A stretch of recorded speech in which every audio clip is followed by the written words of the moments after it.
Allahumma salli ala Muhammad wa ali Muhammad. Bismillahir Rahmanir Rahim. Dear viewers, assalamu alaikum wa rahmatullahi wa barakatuh. Welcome to Ahlulbayt Live, a weekly show discussing some of the social issues affecting our youths, families and societies. Tonight on Ahlulbayt Live, we're discussing about the issue of pornography, the moral cancer, spiritual and social effects of pornography. According to research, approximately 58% of addicts suffer major financial losses, and a third of these addicts lose their jobs. Tonight on Ahlulbayt Live, I'm delighted to be joined by Sheikh Muhammed Reza Tajri. Sheikh, assalamu alaikum. Assalamu. And as always, welcome to Ahlulbayt Live. And of course, a kind note to our viewers that you can partake in the show. Give us a call 0203 411 7842, or you can text us 07506 842 842, or you can tweet us at Ahlulbayt TV. So before we get started on the discussion, we'd like to show you a short video clip about the background of pornography. When we are born, we are given a world built on the decisions of previous generations. A world created by their choices, some good and some bad. Decisions are constantly made without the knowledge of how they will affect us, our society, and our world. But what if we did know the effects? What if we could make choices now that would someday lead to a better world? Every person has a choice. We choose what we buy, what we wear, what we say, and what we do. These choices contribute to an ever-growing swell that drives the course of society, eventually defining an entire generation. But it all starts with one choice from one person. 2 generations ago, society began making choices that have shaped today's understanding of pornography. In 1948, Dr. Alfred Kinsey published a best-selling book that suggested that all forms of sexual behavior should be normalized and that people should pursue all sexual urges regardless of age. Businessmen capitalized on this new idea and porn magazines hit the newsstands.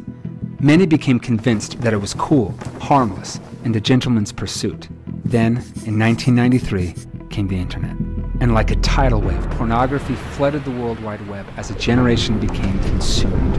And now, for the first time in history, hardcore pornography can be accessed from anywhere and at any time. So what does this mean for our generation? Through new innovations in brain technology, psychology, and sociology, we now know the truth about pornography. Porn is like a drug. It can rewire the brain, form addictions, alter views about sex, objectify the human body, fuel the demand for sex slavery, and reshape society as a whole. Pornography is often violent and abusive, a degrading lie that distorts the very meaning of healthy relationships and love. We are the first generation in the history of the world to face the issue of pornography to this intensity and scale. And welcome back to Ahlulbayt Live. That was a short video clip about the brief background regarding pornography. Sheikhna, we both saw the video clip just right there. In your opinion, therefore, why is pornography such an issue? I think, first of all, I don't think it's right. I don't think it's right to, as it was suggested in the video perhaps, to link the development of pornography and its advancement in today's day and age squarely on the ideas of one individual half a century or so ago. What this individual was doing was simply reflecting what other people were already thinking and the way the society was already heading towards. Perhaps he played a pivotal role in bringing that out in his publications, but this was already a trend which was going on. And why did this happen, or why is this happening?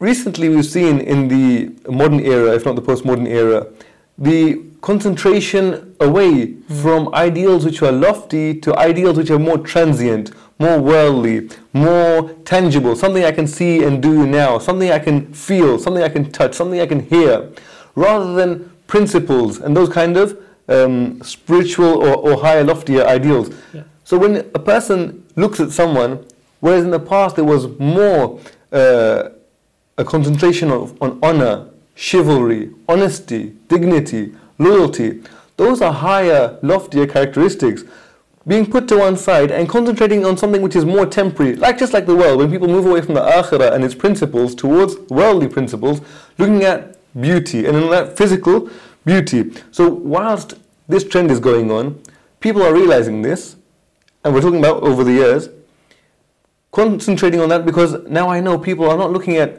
my loyalty or my honesty so much as they are or they're concentrating more on my physical looks. So in that way, a person concentrates more on appearing beautiful physically, and then from that, showing more of their body, perhaps, their physical beauty, and making themselves, and that's obsessionism with the physical body, increases and increases, and people show more of their physical body. Now this is what people are attracted to rather than those lofty ideals. Something transient, something which is here today is going to go tomorrow. Even if a person is beautified throughout their lives, at the age of 60, 70, 80, 90, they're going to die. But a concentration on this, and now people are revealing more of themselves because of realizing that, what we find is a desensitization towards the revelation of the human body, be it a man's or woman's. We're not talking about either particular gender right now, but a man to show more of his physical body, now people are desensitized to that. A woman showing more of her physical body, for example, in the summertime, if you compare the summertime and the clothing which is worn here in the Western world, specifically in the UK, because that's where we are now, in the Western world, in 2013, 2014, in the summertime, compare that to the kind of clothing which was worn in the 1940s and the 1950s. You'll see that women and men, it would be unthinkable for a man to go out in the streets or in the mall somewhere and be wearing shorts, showing that much of his body. This was dishonorable. An honorable man would not dress in that way, or would not be wearing short sleeves. A woman also would not be showing much of her body, and they used to wear those hats and bonnets and everything, this was honorable. They used to cover themselves more. Now, honor and appreciation, well, not rather honor, but appreciation is seen through the physical body.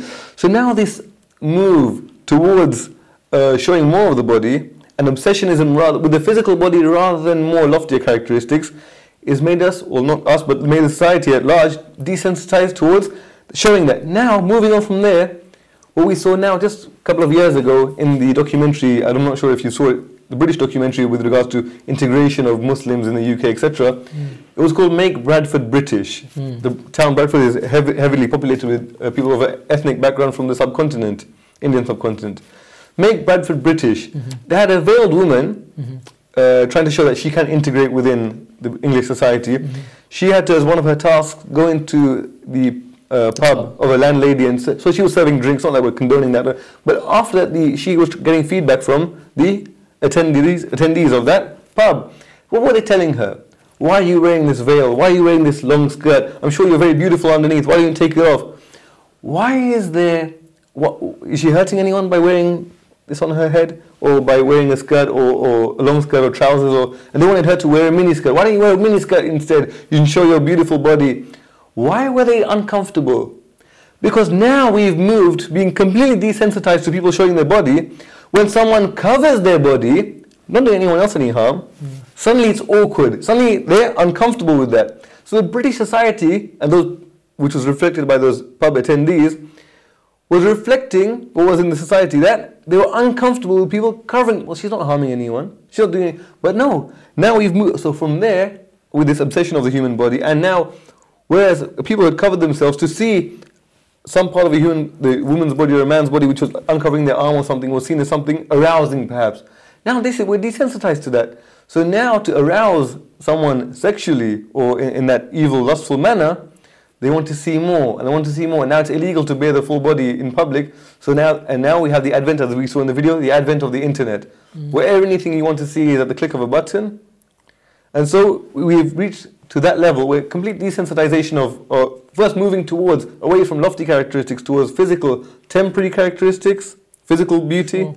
And in addition to that, obviously, we can't place everything on the internet, but the internet it hasn't helped, certainly. Why do you think, or how do you think we have reached to such an alarming level? I mean, you mentioned earlier, whereas people in the 1940s, for example, they would cover up well, honorably, whereas but perhaps now they wouldn't do so. Why do you think this shift has happened? Well, the shift of moral deterioration, some analysts and sociologists link it to the Industrial Revolution. I think when technology came about, people found it easier to do things. Now they have more time on their hands because they didn't need to work as much as they were working before. More time, more money, more wealth. What do I do now?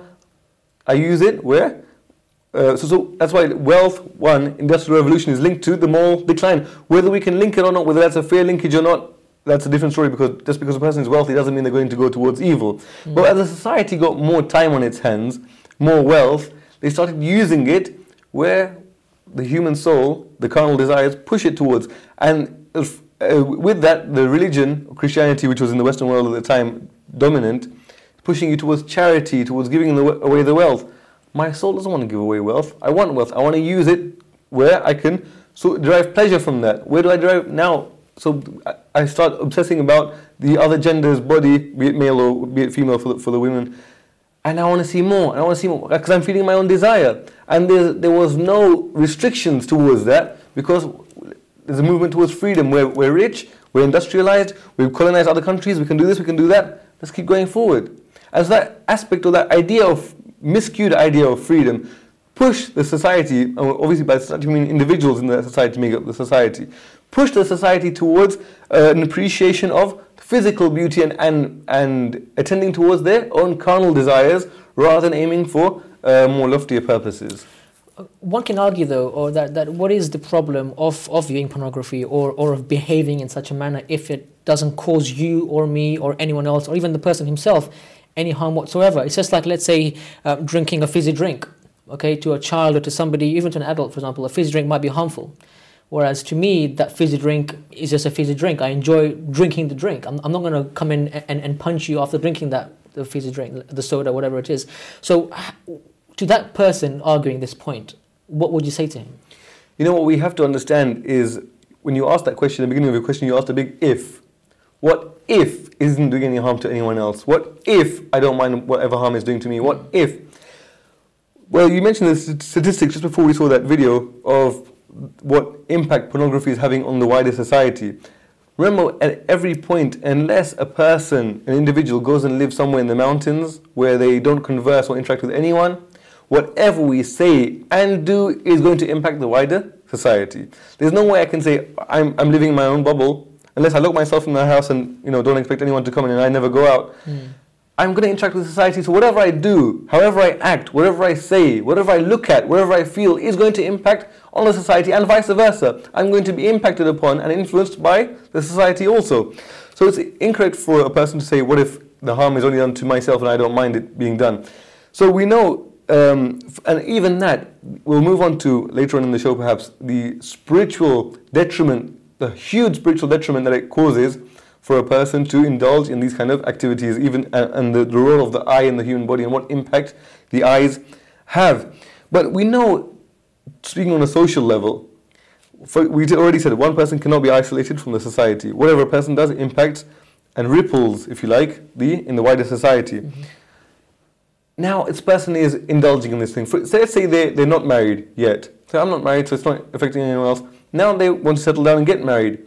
Already they fill their minds and their hearts with images which are not real, images which are fake or airbrushed perhaps if they're still images. So they have their expectations of marriage and what they want to derive out of marriage and what pleasure they want to gain out of marriage is something else. No spouse, no matter who they choose, is going to be able to fulfill that because what they've seen is something fake. It's not reality. And once they've made that their expectation, is going to impact upon their marital and familial life. It's not only okay, so if we're saying they're isolated from society, are they isolated also from their family? They live on their own and they're not going to go out anywhere and speak to anyone ever? It's going to impact on their family. We know from the research shows that pornography leads to violence due to the kind of nature of graphical images which are shown on that and the scenes which are shown on. Even still pictures how it... Now if a person is... So that's for a single person. If a person is married, we can see how these images are going to cause them frustration in their life because they're going to expect something from their spouse, again, which is completely unreal, which they've been viewing as a result of whatever activities they've been taking part in. I remember once I was listening to a scholar, Islamic scholar, talking about, he wasn't talking about pornography, he was just talking about the eyes and controlling the eyes. He was saying when a man comes home from the outside, he comes home and the dinner might be perfectly fine, but he'll find some fault in it. He'll find some, maybe he'll say, oh, the salt is there, it doesn't taste very good. Why is the house dirty? Why is it messy? He's in this mood of dissatisfaction and frustration, and he's taking that out on the family. That's what the scholar was explaining. It's not always that the house is messy. The house may be completely fine. Why has he got this agitation and this frustration within himself? Because he's not controlled his eyes outside, and now he's frustrated at what he's getting inside is not comparable to what? the unreal things, the celebrities perhaps or whatever he's been looking at outside, he comes home and starts an argument with his spouse or with his family because of those inbuilt frustrations. It's not that the house is dirty or the dinner is not cooked properly. It's the fact that he's been looking at something he shouldn't have been looking at, or it could be happening the other way around. She comes home and has been looking at something that she shouldn't have been looking at. We're not speaking of pornographic materials just now. We're talking about someone on the street who they were lustfully attracted towards, and their eyes held that, the heart held that. They came home and there's a rift in the family now. So never can we say that whenever a person indulges in this activity of viewing or partaking in watching pornographic material, it's not going to impact anyone else, and if they do it by themselves, that's completely fine. Every time in society, whatever we do, is going to impact someone else. And now talking from an Islamic perspective, even if that person was not to affect anyone else, would it or would it not, those images that are unlawful to be watched, would it or would it not affect their own hearts? Okay, it doesn't affect anyone else. What about their own heart? Is that heart not the one that we're supposed to go to Allah subhanahu wa ta'ala in the hereafter and meet Him with? Qalb Salim, a tranquil heart which is pure. You know, Imam Sadiq alayhi salam, our sixth holy Imam, mentions about sinning generally, that إِذَا أَذْنَبَ الرَّجُلُ, when a man commits a sin, or a woman for that matter, but in this particular narration he mentions when a man commits a sin, خَرَجَتْ عَلَى قَلْبِهِ نُقْطَةٌ سَوْدَاء, a black spot emerges upon his heart. فَإِن تَابَ مَحَتْ, when he or if he repents and seeks Allah's forgiveness, and we're not talking about pornographic materials here, we're talking about sins generally. When he sins, this black spot appears on the heart. If he repents, it is wiped away, it is erased. Allah erases that for him. وَإِن زَادَ زَادَتْ, if he increases and persists in that action, it also increases that black spot. And we spoke about, in introduction to the show, how indulging in these pornographic materials and watching is an addictive process. So, فَإِن زَادَ زَادَتْ, if he increases and persists in that, that black spot also spreads and it envelops his heart or her heart. How is this person then going to meet Allah? Remember, Allah subhanahu wa ta'ala, we know from the prophetic narration is, إِنَّ اللَّهَ لَا يَنْظُرُ إِلَى صُوَرِكُمْ, Allah doesn't look at your outer form. You could be wearing a bright white dish and have a shining face and a well-trimmed beard. وَلَكِنْ يَنْظُرُ إِلَى قُلُوبِكُمْ, but Allah rather, He looks upon your hearts. Now this person who's been indulging in this has become addicted. So that black spot emerges and envelops the heart. How is this person going to meet Allah then? So speaking from an Islamic perspective, forget about, because primarily we're not going to be asked about society, what did you do to society? We're going to be asked about your own heart.